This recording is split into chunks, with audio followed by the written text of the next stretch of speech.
আজি মই পৰম সৌভাগ্য কাৰণ জগতৰ প্ৰতি যদুপতিক লগিলে দৰ্শক হে বিশ্বব্ৰহ্মাণ্ডৰ গৰাকী হে প্ৰভু কমল লোচন এদিনো সেই নাৰদৰ শতসহস্ৰ প্ৰণিপাত কৰিব গ্ৰহণ প্ৰভু কৰিব গ্ৰহণ উঠক দেৱৰক্ষী ভাল প্ৰভু আসন গ্ৰহণ কৰি আমাক কৃতাৰ্থ কৰক নাৰায়ণ নাৰায়ণ চলনা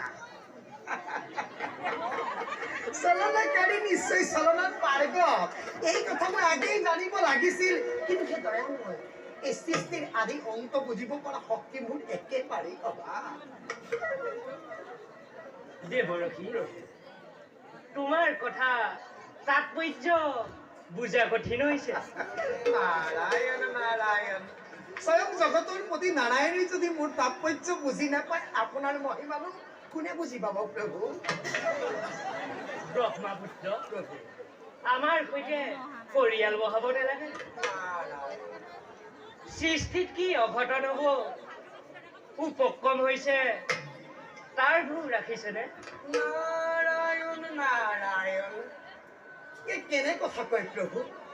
স্বয়ং জগতৰ প্ৰতি নাৰায়ণে যদি সৃষ্টিৰ ভূভাৰ কথা নাজানে তেন্তে কংকাল নাৰদে জানিব কেনেকৈ প্ৰভু ব্যক্ত কৰক প্ৰভু সকলো ভাঙি পাতি কওক প্ৰভু নাৰদ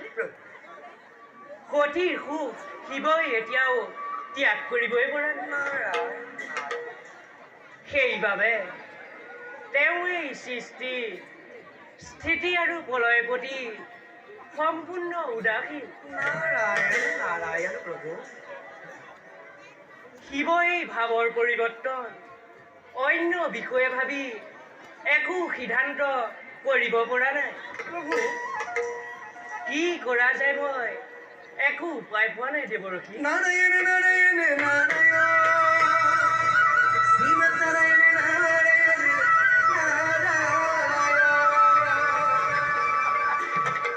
জনাৰ্দন জগতপতি মহাদেৱে আকৌ পুনৰ বিবাহৰ কৰিছে আয়োজন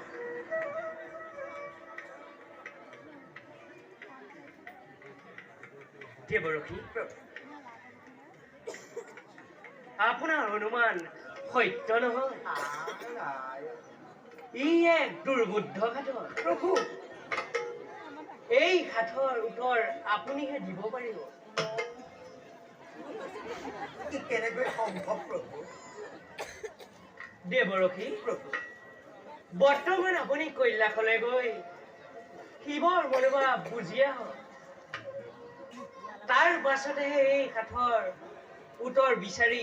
উলিয়াব লাগিব নাৰায়ণ নাৰায়ণ প্ৰভু আপোনাৰ লীলাত সদায় ক্ষমভাগী হৈ যাব এই নাৰায়ণ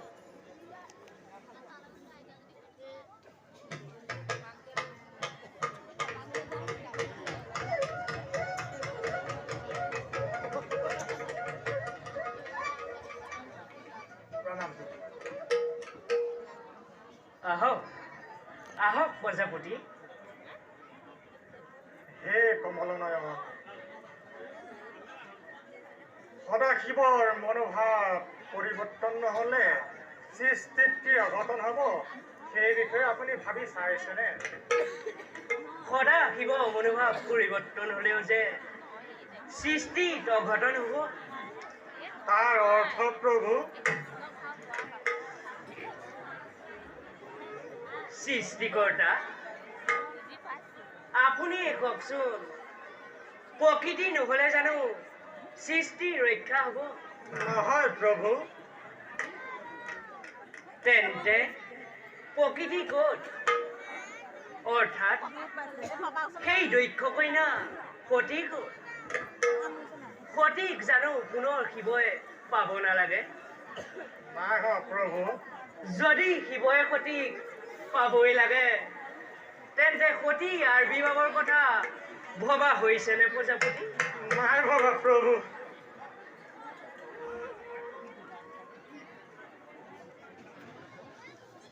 কৰক কৰক পঞ্চমুখ, সতীৰ পুনৰ জন্মৰ কথা চিন্তা কৰক। নাৰায়ণ নাৰায়ণ হে পিতা, প্ৰভুৰ আজ্ঞা শিৰগত কৰি আমি সৌতেন্তে কৈলাসী কৰে অগ্ৰসৰ ভাল প্ৰভু। বলক পিতা, অনন্ত রসীম মহিমাময় দীনবন্ধু হে হরি, তোমার তোমার অপূর্ব লীলা প্রভু, তোমার লীলা বুঝিব এই জগতর হকিনা বালক। আপনার আজ্ঞা শিরগত করি যান আমি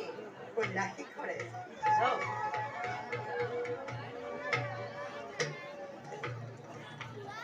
ঈশ্বর পরমেশ্বর